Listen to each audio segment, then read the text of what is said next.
What if the most iconic spy car in movie history was never intended to be a spy car at all?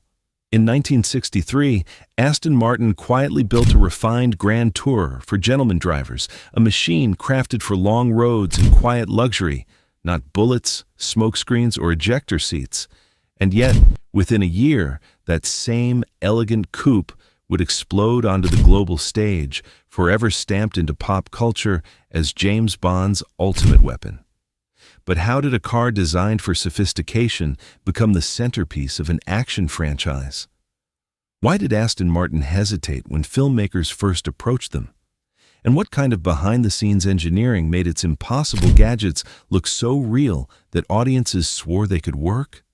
These questions shaped the mythology of the 1963 Aston Martin DB5.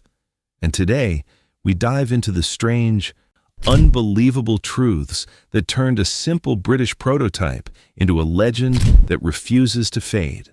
Number 20. The prototype that shouldn't have become a legend. The origin of Bond's DB5 doesn't begin with glamour, gadgets, or cinematic destiny. It begins with a lonely engineering prototype sitting deep inside Aston Martin's workshops, known only by its internal code, DP216. It wasn't built for fame. It wasn't even built to impress. Its purpose was simple: serve as a test mule, run experiments, gather data, and then fade quietly into obscurity once the production line moved on. Yet everything changed the moment Eon Productions came searching for a car that could embody sophistication and danger in equal measure. Aston Martin's showroom-ready DB5s were in high demand, far too valuable to risk on a film set known for abusing vehicles. So, producers were reluctantly directed to the prototype instead, the one car the company considered expendable. What no one realized at the time was that this overlooked machine, never meant for the public eye, would become the face of a global spy franchise. A decision made out of practicality would end up rewriting automotive pop culture. Number 19. The decision Aston Martin almost didn't make. When Goldfinger's producers approached Aston Martin, the studio was far from the powerhouse it would later become. To Aston Martin, lending out a brand new DB5 wasn't just risky, it felt unnecessary. The company was small, production numbers were limited, and every unit sold made a difference in survival. Damaging a new car for a film that might not succeed sounded like a costly gamble. The initial answer was a polite but firm refusal. Yet the proposal eventually reached the desk of David Brown himself, the man whose initials formed the DB in DB5. Brown saw what others didn't: the possibility of global exposure without spending a single pound on advertising. His personal approval reversed the company's stance and opened the door for collaboration. That moment, one man's instinctive bet, set in motion the birth of a movie icon. Without Brown's decision, the world might never have known the Aston Martin DB5 as James Bond's weapon of choice. Number 18. The color that created a cinematic icon. Before becoming the shimmering silver coupe audiences recognize worldwide, the prototype DB5 wore a deep shade of Dubonnet red, a luxurious color, but one that blended too easily into the background of 1960s film lighting. When production designer Ken Adam first saw the car, he immediately sensed a problem. Bond needed something sharper, something that would visually slice through the screen. Adam pushed for a full repaint in silver birch, a cool metallic tone that reflected light beautifully and emphasized the car's sculpted body lines. Under studio lamps, the color transformed the DB5 from a traditional Grand Tourer into a futuristic silhouette. Sleek, dangerous, unmistakably Bond. That decision became one of the most influential design choices in movie history. Silver birch wasn't just a shade, it became a signature. Every Aston Martin Bond has driven since carries a variation of that color, all tracing their roots back to one creative instinct. Number 17. The artist who turned a Grand Tourer into a weapon. Long before fans called it Bond's ultimate gadget car, the DB5 was handed to a man whose imagination often pushed the limits of practicality. Special effects, Maestro John Steers. Working inside a modest London workshop far away from studio glamour, Steers wasn't asked to make a car functional. He was asked to make fantasy look real. With a tiny team and limited time, he engineered cinematic illusions that audiences still believe today. The machine guns weren't firearms at all, but propane flash units hidden behind the headlights. The iconic bulletproof rear shield, lightweight aluminum panels rigged to flip up on cue. Even the legendary ejector seat, immortalized by a single button beneath Bond's gear lever, was a one-time mechanical trick designed solely for a controlled shot with a dummy. Steers didn't build weapons, he built belief. And that belief turned a luxury cruiser into the most convincing spy machine the world had ever seen. Number 16. When movie magic outshined real engineering. On screen, the DB5 looked unstoppable, a rolling fortress packed with lethal gadgets. But in reality, not a single weapon on the car actually worked. The production team didn't need functionality, they needed illusion. And illusion was something they mastered with precision. The front-mounted guns emitted nothing more than bright camera-friendly flashes. The smoke system was a basic oil reservoir feeding vapor into the exhaust pipe, carefully timed for dramatic effect. The revolving license plates rotated using simple motors, and the rear shield, described in the film as bulletproof, was little more than polished aluminum painted to look like hardened steel. Yet none of that mattered. The car's cinematic presence tricked audiences worldwide into believing the DB5 truly carried enough firepower to wage its own secret war. In the battle between realism and movie magic, the magic won effortlessly. Number 15. The struggles of a prototype on set. While the DB5 dazzled audiences with its polished exterior and deadly gadgets, the reality behind the scenes was far less glamorous. DP216, remember, just a prototype, was never engineered to handle the extra weight of mock weaponry or the strain of repeated action shots. During filming, the car struggled under the pressure. Extra wiring, added panels, and mechanical rigs made the DB5 heavier and less stable. The suspension groaned under the load. Prop gadgets occasionally jammed. Even its inline-six engine, respectable for its time, wasn't built for the aggressive demands of stunt driving. The crew often had to stop mid-shoot to realign components or fix minor breakdowns caused by the improvised modifications. Yet ironically, those challenges only strengthened the myth. The more fragile the real DB5 was, the more invincible it appeared on screen. Movie magic didn't just enhance the car, it protected the legend from the truth. Number 14. The 4 DB5s and their 4 different fates. To the audience, it looked like there was only one perfect Aston Martin DB5 storming through Goldfinger. But behind the camera, the truth was far more complex. The production quietly relied on 4 separate DB5s, each with a specific role, creating one of the most fascinating multi-car illusions in movie history. The prototype, DP216, carried the gadgets. A second DB5 handled the driving and chase work, stripped of unnecessary equipment to keep it nimble. After filming wrapped, Aston Martin converted 2 more production cars into gadget-equipped show cars, used exclusively for global promotions, premieres, and press tours. Over the years, these 4 cars drifted apart like scattered legends. One ended up in museums, another in private collections. One traveled extensively on exhibition circuits, and, most mysteriously of all, the original gadget car would vanish decades later without a trace, its fate still hotly debated. The DB5 on screen may have looked singular, but its legacy was built by 4 machines, each carrying a different piece of the myth. Number 13. The DB5 that vanished into thin air. In 1997, one of cinema's most valuable artifacts vanished in a way that felt more like a Bond plot than real life. The original gadget-equipped DB5, yes, the very one audiences saw firing guns and raising its fake bulletproof shield, was stored inside a private hangar in Florida. One night, thieves breached the facility, loaded the car onto a transport, and disappeared into the darkness. No alarms, no witnesses, no trace. Investigators suspected the car had been flown out of the country immediately, perhaps dismantled and sold piece by piece, or hidden in a private collection where money could erase questions. Insurance valued the car at over $4 million, but its cultural worth was immeasurable. Even today, collectors whisper theories: the Middle East, a European vault, a secret restoration somewhere offshore. But in truth, nobody knows. The greatest spy car of all time pulled off a real-life disappearance worthy of 007 himself. Number 12. Thunderball and the evolution of a legend. When Thunderball hit theaters a year after Goldfinger, audiences expected bigger action, sharper gadgets, and a Bond who pushed boundaries even further. The DB5 had already become a sensation, so the filmmakers faced a challenge.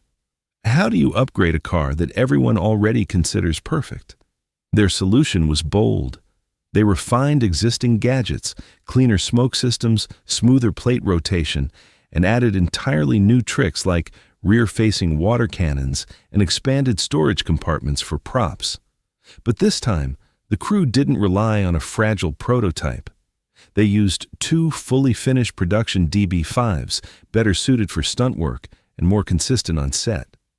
Thunderball didn't just reuse the DB5, it evolved it.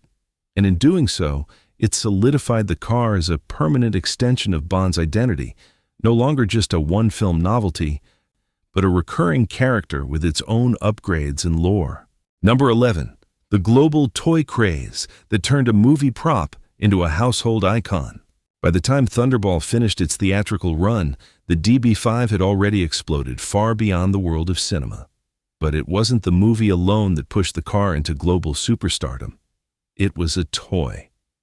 In 1965, Corgi released a die-cast DB5 packed with miniature working gadgets, a spring-loaded ejector seat, tiny pop-out machine guns, a rising bullet shield, and revolving license plates.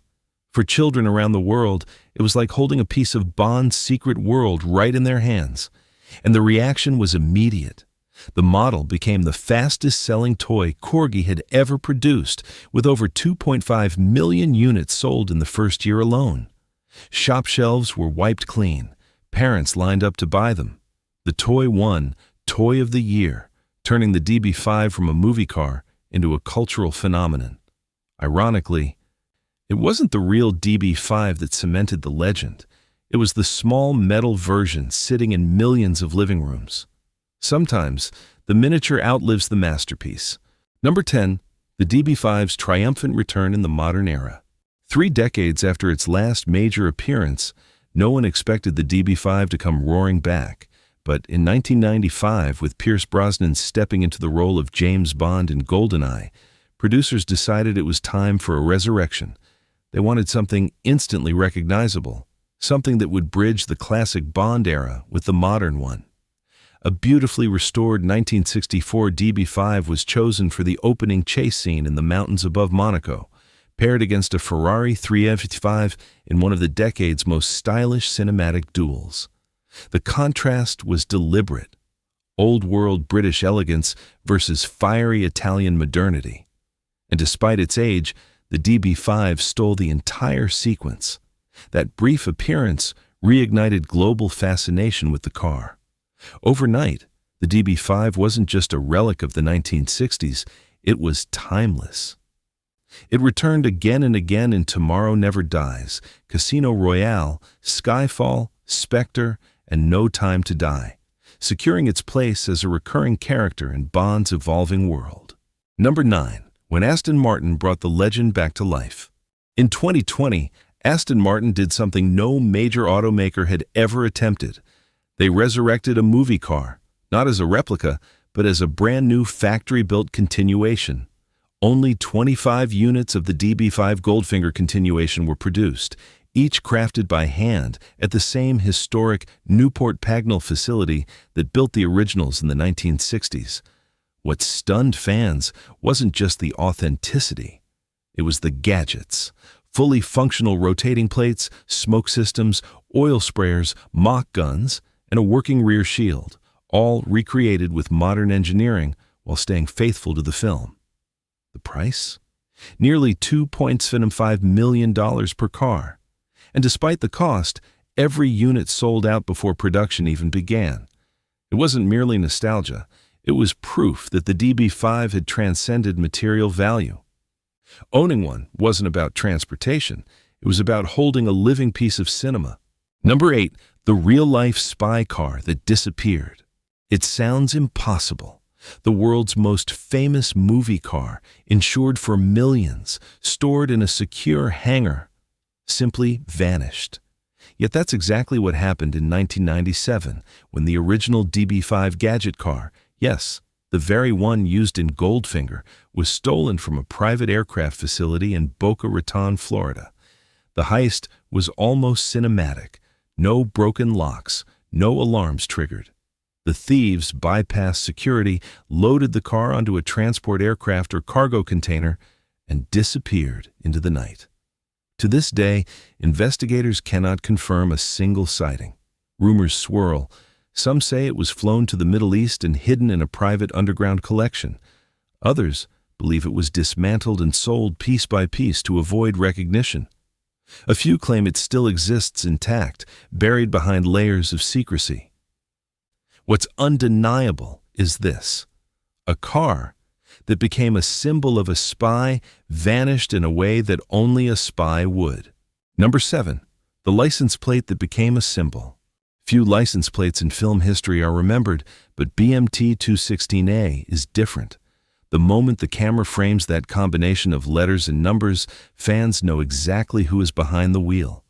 But its origin is far more ordinary than most people think. The plate wasn't a covert reference, a hidden code, or an Easter egg. It was simply a legitimate, unused registration number selected by the Hertfordshire licensing office, chosen because it looked authentic and, more importantly, wasn't tied to any real vehicle at the time. What no one expected was that this small detail would become part of Bond's identity. Decade after decade, across different actors and eras, BMT 216A returned in Thunderball, GoldenEye, Skyfall, and No Time to Die, becoming one of the few visual constants in a franchise built on reinvention. A license plate meant to be forgettable became a cinematic signature. Number 6, when the DB5 received royal recognition. Most movie cars become nostalgic artifacts, remembered fondly, but eventually fading into niche fandoms. The DB5 did the opposite. It rose into the upper ranks of national heritage. In 2013, the Royal Mail honored the car by placing it front and center in its British Auto Legends stamp collection. Few vehicles have ever been given that distinction. But the DB5's ties to royalty go even deeper. Both Prince Charles and Prince William own Aston Martins, with William famously driving one during his wedding celebrations. At engineering showcases, charity events, and Goodwood displays, the DB5 frequently appears beside historically significant machines, treated not as a movie prop, but as a mechanical treasure. The message was clear. The DB5 isn't just a Bond accessory, it's part of Britain's cultural identity, representing craftsmanship, style, and a spirit of daring that transcends cinema. Number 5, the engineering DNA that shaped decades of Aston Martin design. Beneath the polished silver exterior, the DB5 wasn't just a movie star. It was a benchmark of British engineering. Its aluminum body, crafted using the touring Superleggera method, gave it the perfect mix of rigidity and lightweight agility. Under the hood, a 4.0-liter inline-six handcrafted at Newport Pagnell delivered smooth, relentless power through a ZF 5-speed gearbox. In the early 1960s, this wasn't just good engineering. It was elite craftsmanship. But the DB5's true influence came later.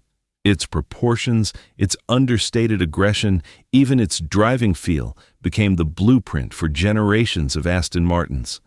The muscular DBS of the 1970s, the precision of the V8 Vantage, and even the V12 Vanquish decades later all carried the DB5 spirit in their metal. It is rare for a single car to define a brand. The DB5 did it without trying. Number 4. when a movie car became a global cultural symbol. Most film props fade away once the credits roll, but the DB5 refused to stay on screen. It migrated into video games, television shows, commercials, fashion editorials, and even Lego sets. Wherever sophistication or British cool needed a symbol, the DB5 appeared like a visual shorthand. Its silhouette showed up in perfume ads. High-end fashion magazines used it as a backdrop for luxury. Racing simulators replicated it in obsessive detail. Even people who had never seen Goldfinger could recognize the silver coupe with effortless familiarity. This is the ultimate mark of cultural penetration, when an object escapes its original medium and becomes universal. The DB5 didn't just belong to Bond fans anymore. It belonged to everyone. Number 3. The gadgets. Audiences still misunderstand. For decades, fans have affectionately argued over which DB5 gadget was the most impressive. But the truth is, many of the car's tricks were far more limited and far more theatrical than people realize. The ejector seat? It worked exactly once in a controlled setup with a dummy and was never intended to fire again. The smokescreen was nothing more than vaporized oil pumped into the exhaust. The rear bulletproof shield was thin aluminum painted to look like hardened armor. Even the revolving plates relied on simple motors that could jam under repeated use. Yet these limitations didn't diminish the legend, they amplified it. The less functional the gadgets were in real life, the more people believed in them on screen. Movie magic didn't just hide the flaws, it transformed them into strengths. Number 2, the real DB5 was never the monster the movies made it. On screen, the DB5 looks like an unstoppable force, roaring through chases, overpowering villains, and moving with the presence of a predator. But in reality, the DB5's performance was far more civilized. Its 4.0-liter inline-six made 282 horsepower. It reached 60 mph in about 8 seconds, top speed, roughly 145 mph. Impressive for 1963, yes, but nowhere near the explosive supercar-like personality it projected in Goldfinger. The car wasn't built for combat. It was built for comfort, real leather, polished walnut trim, hand-stitched cabin details. Everything about the DB5 was crafted for refinement, not warfare. What transformed it into a weapon wasn't engineering. It was cinema. Sound design, editing, stunt choreography, and Steer's gadget illusions created the myth that the DB5 could outrun, outfight, and outsmart anything on the road. Sometimes, a legend isn't born from numbers, but from the way it makes people feel. Number 1. From forgotten prototype to immortal icon. The DB5's story begins in obscurity, a prototype built for engineering tests, never meant to stand on a showroom floor. Yet destiny had other plans. One phone call from a film studio, one hesitant approval from David Brown, one wild gamble by John Steers. And suddenly, a forgotten machine found itself thrust into the global spotlight. What makes the DB5's transformation remarkable isn't just that it became famous, it's that it became eternal. It survived changing actors, shifting eras, new technologies, and evolving tastes. It appeared in 6 decades of Bond films. It became a toy, a stamp, a cultural symbol, a continuation car worth millions, and a mystery when one example disappeared into the night. A machine built for testing became a machine for storytelling. The prototype that shouldn't have mattered became a legend that never dies. Before we close this case file, here's something worth remembering. The Aston Martin DB5 didn't become a legend because it was the fastest, the strongest, or the most advanced. It became a legend because it captured the imagination of millions. It combined craftsmanship, cinematic illusion, and the charisma of James Bond into a single silhouette that transcended time. Few cars have ever lived a double life, one in metal, one in myth. The DB5 mastered both. And before we reveal future investigations into more iconic movie machines, here's a question. Which fact in today's deep dive shocked you the most? Or better yet, what car should we decode next? If you love stories where cinema, engineering, and mystery collide, make sure you subscribe. There are many more legends waiting to be uncovered.